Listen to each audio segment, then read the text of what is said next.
नमस्कार, मी रुचिता. ॲग्रोनमध्ये आपल्या सर्वांचं स्वागत. मका हे खरीपातलं महत्त्वाचं पीक. मक्याच्या चांगल्या उत्पादनासाठी फक्त चांगलं वाण निवडून उपयोग नसतो, तर त्यासाठी त्याची योग्य मशागत, योग्य वेळी पेरणी, पेरणीतलं अंतर आणि खतांचं नियोजन करणंही तितकंच गरजेचं असतं. त्यासाठी अखिल भारतीय मका संशोधन प्रकल्पाने मका लागवडीसाठी काही शिफारसी केलेल्या आहेत. काय आहेत त्या आपण आजच्या या व्हिडिओमधून जाणून घेणार आहोत. सध्या शेताची नांगरणी झालेली आहे, परंतु शेवटच्या कुळवाच्या पाळीला सेंद्रिय खत देणं गरजेचं आहे. सेंद्रिय खत जमिनीत पाणी धरून ठेवतं आणि पिकाला अन्नद्रव्य उपलब्ध करून देतात.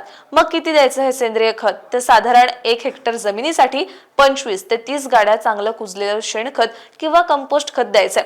तरी जर तुम्ही नुकतंच हिरवळीचं खत जमिनीत गाडलं असेल तर सेंद्रिय खतांची गरज नाही, असं तज्ज्ञ सांगतात.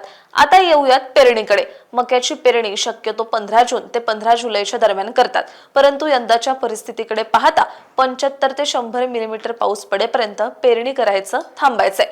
पेरणीसाठी हेक्टरी 15 ते 20 किलो बियाणं पुरेसं असतात.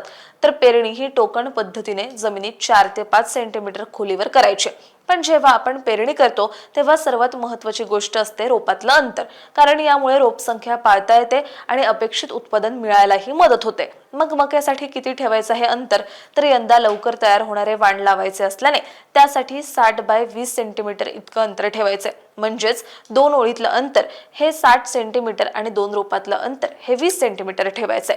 पण तुम्ही जर मध्यम कालावधीचं वाण लावत असाल तर त्याचं अंतर 75 बाय 20 सेंटीमीटर इतकं ठेवायचंय.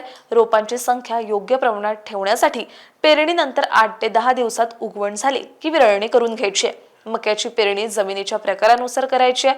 शक्यतो सरी वरंबा किंवा सपाट जमिनीवर मक्याची पेरणी केली जाते, पण यंदा कमी पावसाची शक्यता असल्यामुळे मक्यासाठी रुंद वरंबा सरी पद्धत फायदेशीर ठरू शकते. मक्याच्या पेरणीसोबत खतांचा बेसल डोसही द्यायचा असतो. मक्यासाठी खतांचं एकूण प्रमाण 120, 60, 40 किलो प्रति हेक्टर इतकं ठेवायचंय. मक्याच्या पेरणीच्या वेळी 40 किलो नत्र, 60 किलो स्फुरद आणि 40 किलो पालाश द्यायचंय.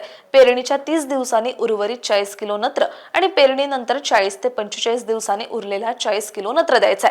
अशा प्रकारे मक्याची लागवड करून शेतकरी मक्याचं चांगलं उत्पादन घेऊ शकतात.